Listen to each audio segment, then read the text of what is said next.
On dit que les pensées n'ont pas de corps. Mais que se passe-t-il quand elles laissent des traces, visibles, palpables, indélébiles ? Cet été, prépare-toi à explorer les mécanismes cachés de l'esprit. Pas de crime apparent, juste des psychés disséqués.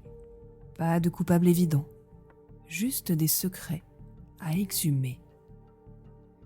Je suis Maëva et je t'invite dans ma salle d'interrogatoire intérieure. Bienvenue dans Autopsie mentale. L'enquête commence maintenant.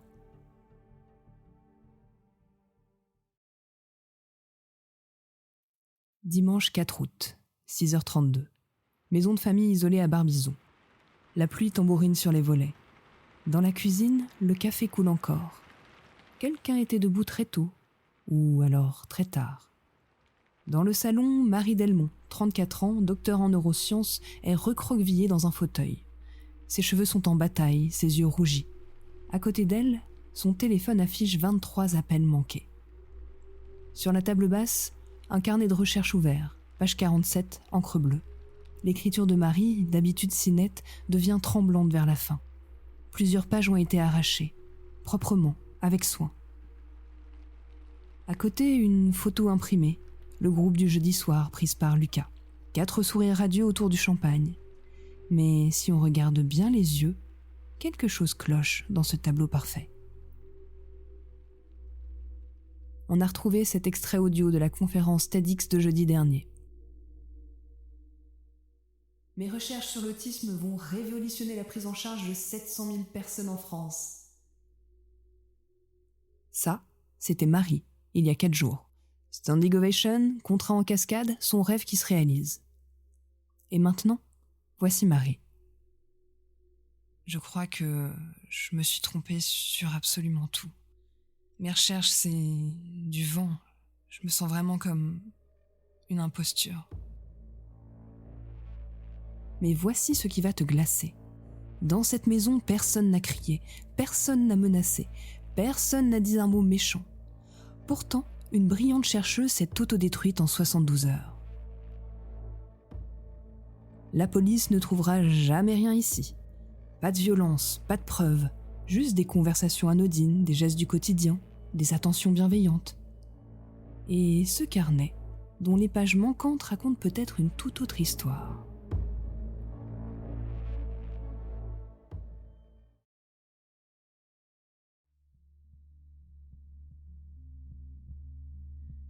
Ferme les yeux 30 secondes. Repense à ta dernière grande joie.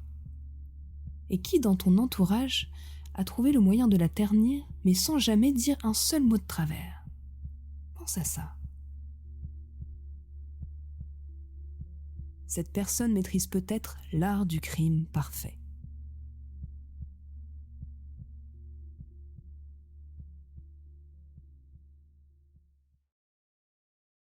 Dans cette maison, 3 personnes ont passé le week-end avec Marie. 3 profils complexes, ambigus, impossibles à cerner au premier regard. Suspect numéro 1, Paul Mercier, le compagnon dévoué.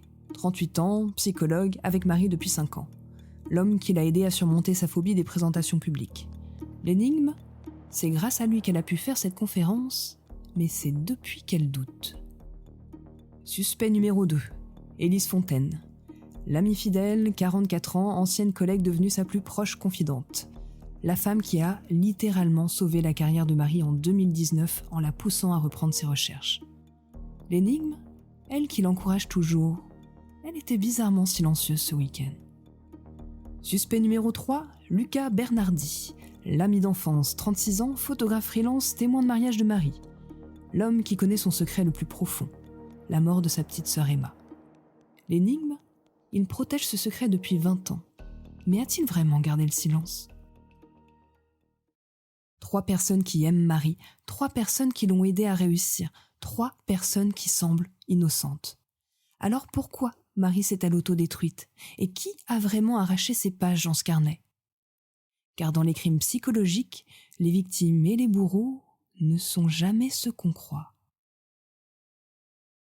La reconstitution. 72 heures dans la maison. Jeudi 21h30, Marie rentre de Paris en euphorie totale. Paul l'accueille avec du champagne, Élise a préparé son plat préféré et Lucas a apporté des fleurs. L'ambiance est parfaite. Voici la première conversation que nous avons reconstituée grâce aux témoignages. Paul demande des détails sur la conférence, Élise, elle, s'extasie sur l'avenir et Lucas trinque à Marie. En apparence, tout va bien. Mais observe les premiers signaux. Paul demande comment ça s'est passé, mais il ne commente pas le succès de Marie en lui-même. Élise, elle parle de ce que Marie va pouvoir faire après, mais pas de ce qu'elle vient là juste d'accomplir. Et Lucas, il utilise ce mot étrange. À Marie, qui mérite tout ce qui lui arrive. Pourquoi insister sur le mot « mérite » ? Est-ce une simple formule de politesse ou est-ce autre chose ? Et puis Marie sort son carnet et commence à griffonner de nouvelles idées. Elle est intarissable, elle est vraiment à fond. Paul lui fait remarquer qu'elle écrit déjà, qu'elle devrait plutôt profiter du moment. Et Élise lui fait une petite remarque lui disant qu'elle a l'air fatiguée. Première fissure invisible. Pourquoi est-ce que Paul veut qu'elle arrête d'écrire ? Et pourquoi est-ce que Élise parle de fatigue alors que Marie est rayonnante ce soir ? Vendredi matin, Marie se réveille tard, ce qui est plutôt inhabituel pour elle. Au petit déjeuner, elle raconte ses projets futurs, l'Institut Pasteur, l'INSERM, les auditions. Et l'ambiance semble toujours vraiment excellente.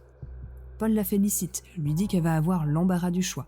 Élise, elle, soulève immédiatement les contraintes des grosses institutions. Et Lucas, lui, un peu nostalgique, il évoque leur enfance, quand Marie voulait juste aider les enfants différents. 3 réactions différentes au même succès. Paul soutient sans s'engager, Élise, elle met l'accent sur les difficultés, et Lucas la ramène à un passé beaucoup plus simple. Plus tard, Marie fait une sieste, ce qui est aussi inhabituel chez elle. Au réveil, elle raconte avoir rêvé d'Emma, sa petite sœur qui est décédée. Alors Lucas la rassure, il lui dit que ça arrive quand elle est stressée. Élise lui propose d'en parler.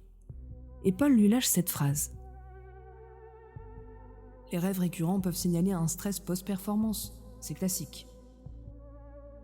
Technique de psy ou simple observation ? Pourquoi pathologiser ce qui pourrait être normal à ce moment-là ?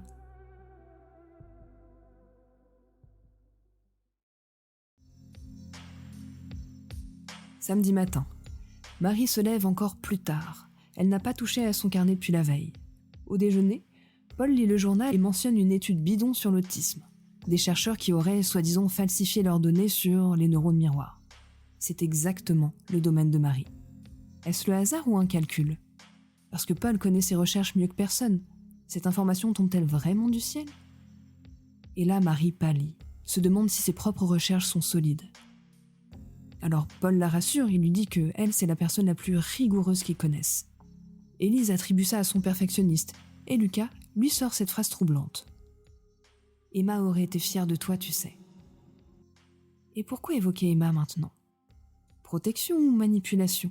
Lucas se doute-t-il que mentionner sa petite sœur décédée ravive la culpabilité de Marie ? Et l'après-midi, Marie arrache les premières pages de son carnet, soigneusement, comme si elle effaçait quelque chose. Samedi soir, le dîner est plutôt silencieux. Marie a supprimé plusieurs messages sur son téléphone. Elle regarde les autres différemment, elle se demande si elle mérite vraiment ce qui lui arrive. Paul lui répond immédiatement que oui, bien sûr, elle le mérite. Élise évoque son travail acharné. Et Lucas a pris un silence lâche. Parfois, on croit mériter des choses et la vie nous rappelle à l'ordre. Marie est choquée. Mais qu'est-ce qu'il veut dire par là ?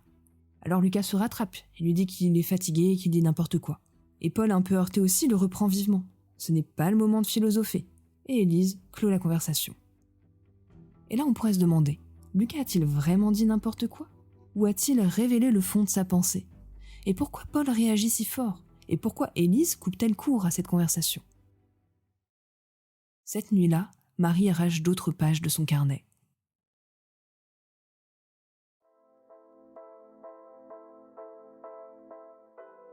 Dimanche matin, on retrouve Marie effondrée. En reconstituant la nuit, voici ce qui s'est passé. 3h du matin, Marie se réveille en sueur. Nouveau cauchemar sur Emma. Elle descend au salon, relit ses recherches, doute et arrache les pages. 5h du matin, Paul la retrouve là. Il lui dit de remonter se coucher, qu'elle va se rendre malade. Marie lui confie ses doutes sur ses recherches et Paul la rassure. la rassure, mais confirme que le stress peut effectivement nuire à l'objectivité scientifique. 6h du matin, Élise les rejoint. Elle voit Marie en détresse, elle la prend dans ses bras et lui dit qu'elle l'aime comme sa propre fille, que quoi qu'il arrive, elle sera toujours là. Des phrases tellement réconfortantes qui rappellent effectivement à Marie qu'elle n'a plus vraiment de vie de famille depuis le décès de sa petite sœur. 6h30, Lucas arrive. Il voit la scène. Marie effondrée, Paul qui la console et Élise qui prépare du thé. Sur la table, une tasse de café complètement froide. On dirait que personne n'a dormi ici. Lucas dit simplement « Tu sais, Emma n'aurait pas voulu que tu souffres comme ça. » Et là, Marie s'effondre complètement. 3 gestes d'amour, 3 phrases bienveillantes et un résultat catastrophique. Mais alors, qui l'a vraiment détruite ? Récapitulons les faits troublants. Paul y mentionne l'étude bidon pile sur le domaine de Marie. Il pathologise ses rêves normaux, il confirme que le stress nuit à l'objectivité. Est-ce une coïncidence ? Il connaît ses failles mieux que personne après tout. Et puis Élise, elle parle systématiquement de contraintes, de fatigue, de difficultés futures, comme si elle préparait l'échec. On dirait que sa protection ressemble étrangement à du sabotage préventif. Lucas, lui, il évoque le mérite d'entrée. Et il rappelle tout le temps la perte d'Emma au moment critique. Il parle de rappel à l'ordre, et ses mots d'amour réveillent la culpabilité de Marie. Est-ce un hasard ou un calcul ? Marie, elle arrache ses propres pages, elle supprime ses messages, elle se détruit elle-même. Mais qui lui a fourni les armes psychologiques pour faire ça ? Alors qui est le vrai coupable ? Paul qui sème le doute scientifique ? Élise qui prédit l'échec par protection ? Lucas qui culpabilise par évocation d'Emma ? Ou Marie qui transforme l'amour en poison ? Tu as 15 secondes pour choisir ton coupable.